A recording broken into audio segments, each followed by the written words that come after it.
Hi, ಎಲ್ಲರಿಗೂ ನಮಸ್ಕಾರ. Welcome to golden topic. ಈ ಒಂದು ವಿಡಿಯೋದಲ್ಲಿ ಟೋಟಲ್ ಆಗಿ 4 ಆರ್ಟೆಮಿಸ್ ಕಾರ್ಯಕ್ರಮದ ಹಂತಗಳನ್ನು ನಾವು ನೋಡೋಣ. ಅದರಲ್ಲಿ ಆರ್ಟೆಮಿಸ್ 1 2022ರಲ್ಲಿ ಮಾನವನ ರಹಿತ ಅಂದರೆ ಮಾನವನು ಇಲ್ಲದೆ ಓರಿಯನ್ ನೌಕೆಯು ಯಶಸ್ವಿಯಾಗಿ ಪ್ರಯೋಗವಾಗಿದೆ. ನಂತರದಾಗಿ ಆರ್ಟೆಮಿಸ್ 2 ಏಪ್ರಿಲ್ 1, 2026ರಲ್ಲಿ ಉಡಾವಣೆಯಾಯಿತು.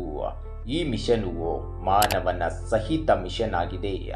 ಇದರಲ್ಲಿ 4 ಗಗನಯಾತ್ರಿಗಳು ಚಂದ್ರನ ಕಕ್ಷೆಗೆ ಹೋಗಿ ಸುತ್ತು ಹಾಕಿ ಬರುತ್ತಾರೆ, ಆದರೆ ಚಂದ್ರನ ಮೇಲೆ ಇಳಿಯುವುದಿಲ್ಲ. ನಂತರದಾಗಿ ಆರ್ಟೆಮಿಸ್ 3 2028ರಲ್ಲಿ ಚಂದ್ರನ ದಕ್ಷಿಣ ಧ್ರುವದಲ್ಲಿ ಮೊದಲ ಮಹಿಳೆ ಮತ್ತು ಮೊದಲ ಕಪ್ಪು ವರ್ಣೀಯ ವ್ಯಕ್ತಿ ಇಳಿದು ಜಾಗತಿಕವಾಗಿ ದೊಡ್ಡ ಸುದ್ದಿ ಆಗಲಿದೆ. ನಂತರದಾಗಿ ಆರ್ಟೆಮಿಸ್ 4 ಇದು 2028ರ ನಂತರ, ಅಂದರೆ ಪರ್ಟಿಕ್ಯುಲರ್ ಆಗಿ ಇನ್ನೂ ಆ ವರ್ಷವನ್ನು ನಾಸಾ ಅನುಮೋದನೆ ಮಾಡಿಲ್ಲ. ಈ ನೌಕೆಯು ಚಂದ್ರನ ಕಕ್ಷೆಯಲ್ಲಿ ಲೂನಾರ್ ಗೇಟ್ವೇ ಎಂಬ ಬಾಹ್ಯಾಕಾಶ ನಿಲ್ದಾಣ ನಿರ್ಮಾಣ ಮಾಡುವ ಗುರಿಯನ್ನು ಹೊಂದಿದೆ. ಇದೆಲ್ಲ ಯೋಜನೆ ಮಾಡ್ತಿರೋದು ಅಮೆರಿಕದ ನಾಸಾ ಅಂದರೆ national aeronautics and space administration.